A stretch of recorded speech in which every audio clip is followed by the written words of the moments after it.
आज हम कक्षा 9वीं का रात का चौकीदार यह लघु कथा देखने वाले हैं। इसके लेखक सुरेश कुशवाहा जी हैं। पहले हम लेखक के बारे में जानकारी लेते हैं। लेखक परिचय। सुरेश कुशवाहा जी का जन्म मध्य प्रदेश में जबलपुर में हुआ। यह एक प्रसिद्ध कवि और लेखक भी हैं। उनकी रचनाएं विभिन्न पत्र पत्रिकाओं में छपती रहती हैं। सुरेश कुशवाहा जी की प्रमुख कृतियां हैं अक्षरदीप, जलाए, बाल कविताओं का यह संग्रह है। छोटू का दर्द, यह उनकी कहानी है। यह रात का चौकीदार यह एक लघु कथा है। इस लघु कथा में लेखक ने चौकीदार के माध्यम से जहाँ इस पेशे से जुड़े लोगों की ईमानदारी, कर्तव्य निष्ठा को दिखाया है, वही कुछ लोगों की मुक्तखोरी को दर्शाते हुए जनजागृति करने का प्रयास इस पाठ के माध्यम से लेखक ने किया है। दिसंबर जनवरी की हाड़ कांपती ठंड हो, झपाझप बरसती वर्षा या उमस भरी गर्मी रातें, हर मौसम में रात 12 बजे के बाद चौकीदार राम का यह निरीह प्राणी सड़क पर लाठी ठोकते, सीटी बजाते, हमें सचेत करते हुए कॉलोनी में रात भर चक्कर लगाते रोज सुनाई पड़ता है। हर महीने की तरह पहली तारीख को हल्के से गेट बजाकर खड़ा हो जाता है। साहब जी, पैसे? कितने पैसे? साहब जी, 1 रुपया रोज के हिसाब से महीने के 30 रुपये। आपको तो मालूम ही है। अच्छा, एक बात बताओ बहादुर, महीने में तुम्हें कितने घरों से पैसे मिल जाते हैं? साहब जी, यह पक्का नहीं है। कभी 8 घर के से, कभी 50 से। 30 त्यौहार पर बाकी घरों से ही कभी कुछ मिल जाता है।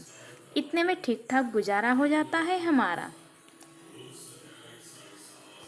पर कॉलोनी में तो 100-125 से भी अधिक घर हैं, फिर इतने कम क्यों? तो फिर तुम उनके घर के सामने सीटी बजाकर चौकसी करते हो कि नहीं? हाँ साहब जी, चौकसी रखना तो मेरी जिम्मेदारी है। मैं केवल पैसों के लिए काम नहीं करता, फिर उनको चौकसी रखना तो और ज़रूरी हो जाता है। भगवान नहीं करे यदि उनके घर चोरी वोरी की घटना हो जाए तो पुलिस तो फिर भी हमसे पूछेगी ना, और वे भी हम घर पर झूठा आरोप लगा सकते हैं कि पैसे नहीं देते, इसलिए चौकीदार ने ही चोरी करवा दी। ऐसा पहले मेरे साथ हो चुका है साहब जी। अच्छा, ये बताओ, रात में अकेले घूमते तुम्हें डर नहीं लगता? डर क्यों नहीं लगता साहब जी? दुनिया में जितने जिंदे जीव हैं सबको किसी न किसी से डर बड़े आदमी को डर लगता है तो फिर हम तो छोटे आदमी हैं। कई बार नशे पत्ते वाले और गुंडे बदमाशों से मारपीट भी हो जाती है। शरीफ दिखने वाले लोगों से झिड़कियाँ, धुतकार और धौंस मिलना तो रोज की एक बात है। अच्छा बहादुर, सोते कब हो तुम? साहब जी, रोज़ सुबह 8-9 बजे एक बार कॉलोनी में चक्कर लगाकर तसल्ली कर लेता हूँ कि सब कुछ ठीक है ना। फिर कल की नींद पूरी करने और आज रात में फिर जागने के लिए आराम से अपनी नींद पूरी करता हूँ। अच्छा साहब जी, आप पैसे दे दे तो मैं अगले घर जाऊँ। अरे भाई, अभी तुमने ही कहा कि जो पैसे नहीं देते उसका ध्यान तुम्हें ज़्यादा रखना पड़ता है, तो अब से मेरे घर की चौकसी भी तुम्हें बिना पैसों की करनी होगी, समझे? जैसे आपकी इच्छा साहब जी। और चौकीदार अगले घर की ओर बढ़ गया। मैं रात भर वहाँ पोह में रहा, ठीक से नींद भी नहीं आई। मैं सोचता हूँ कि बिना किसी ऊपर दबाव अथवा नियंत्रण के एकाकी रूप से इतनी जिम्मेदारी से अपना कर्तव्य निभाने वाला, हमारी सुरक्षा की चिंता करने वाला, निष्कपट भाव से करने वाला यह रात का रखवाला स्वयं कितना असुरक्षित और अकेला है।